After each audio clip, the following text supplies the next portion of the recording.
Alors, cette séquence, présentée par Stéphane, possède selon moi un double intérêt. Il la nomme leçon PMA, l'acronyme de puissance maximale aérobie, pour signifier que le travail fourni par le tireur va approcher le seuil maximal qu'il va pouvoir supporter juste avant qu'il ne tétanise ou s'arrête du fait d'une fatigue importante. On ne va pas faire de physiologie, mais grosso modo, il va pousser l'athlète dans ses retranchements, c'est-à-dire au maximum de ses ressources aérobies, voire l'amener à puiser dans ses ressources dites anaérobies. De toute façon, lorsque votre athlète n'en peut plus, qu'il respire fort, il y a de fortes chances qu'il soit dans un cycle anaérobie lactique. Alors bien sûr, l'enseignant va choisir le moment de ce type de leçon qui, on le sait, va laisser des traces physiques et donc il faudra prévoir de la récupération. On ne fera pas ce genre de leçon la semaine qui précède une compétition, mais je ne vous apprends rien. Pour y arriver, la répétition avec une intensité élevée est nécessaire. Le principe proposé par Stéphane est le suivant. Un premier exercice sera répété environ 5 fois, puis un second également répété 5 fois. Enfin, un enchaînement sera réalisé en répétant 5 fois les deux exercices vus précédemment, l'un à la suite de l'autre. Ensuite, un troisième exercice sera répété et il sera ajouté à un nouvel enchaînement constitué des 3 exercices précédents qui sera de nouveau répété 5 fois. Vous verrez que Stéphane va jusqu'à constituer un enchaînement de 5 exercices. Au début, j'ai dit qu'il y avait un double intérêt à cette séquence parce qu'en effet, construire une leçon de cette façon me semble bien adapté pour l'élève et pour le maître. Travailler 3 situations par exemple et les imbriquer entre elles pour construire un enchaînement est sans doute un excellent moyen pour mettre de la progressivité et de la cohérence dans sa leçon.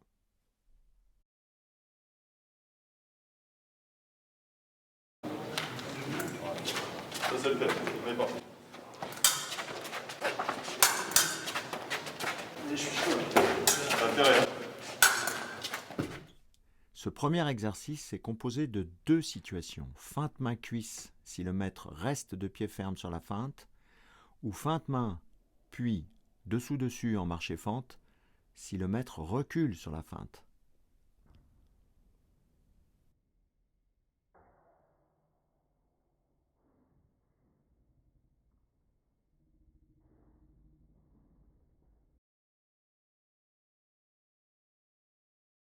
Maintenant on va faire par exemple le bataille. On met en place le deuxième.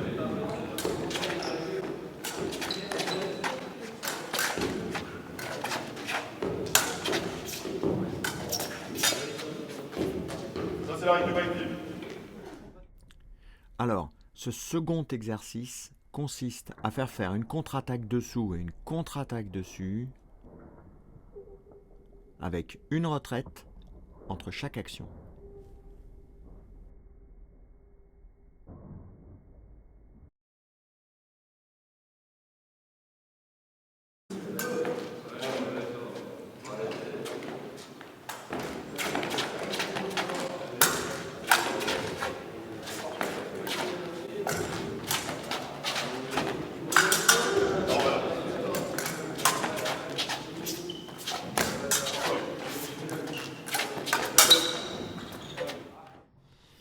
Maintenant, l'enchaînement des 2 exercices précédents avec, à la fin, la possibilité de faire dessous-dessus du premier exercice.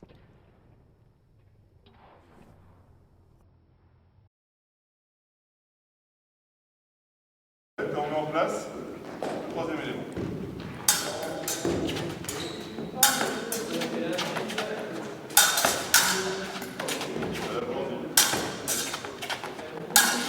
Voilà. Ça peut durer un certain temps en fonction de l'exercice qu'on met en place.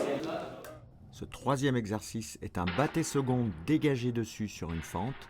On remarque qu'il y a un seul temps de jambe.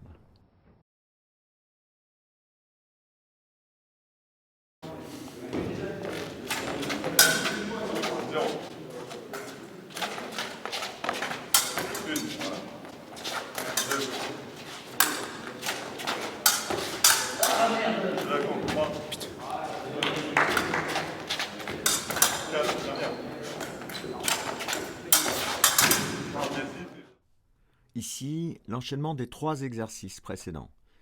On notera une certaine dégradation de la technique, bien normale, du fait des répétitions et de l'intensité.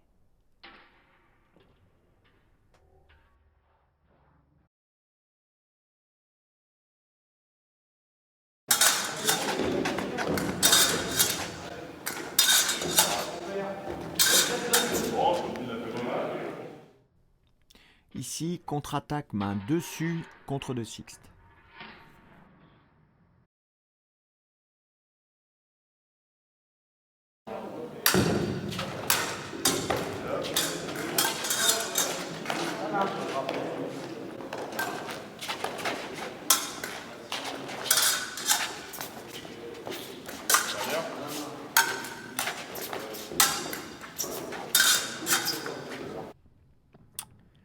Et là, nous voyons l'enchaînement des 4 exercices précédents.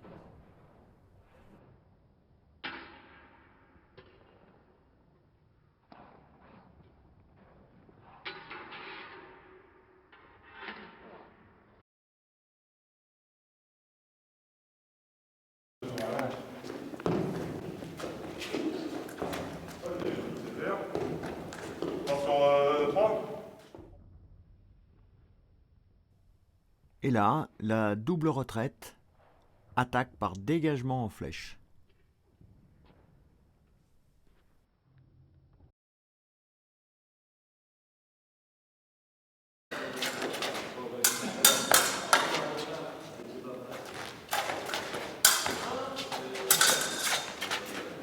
Bien fait.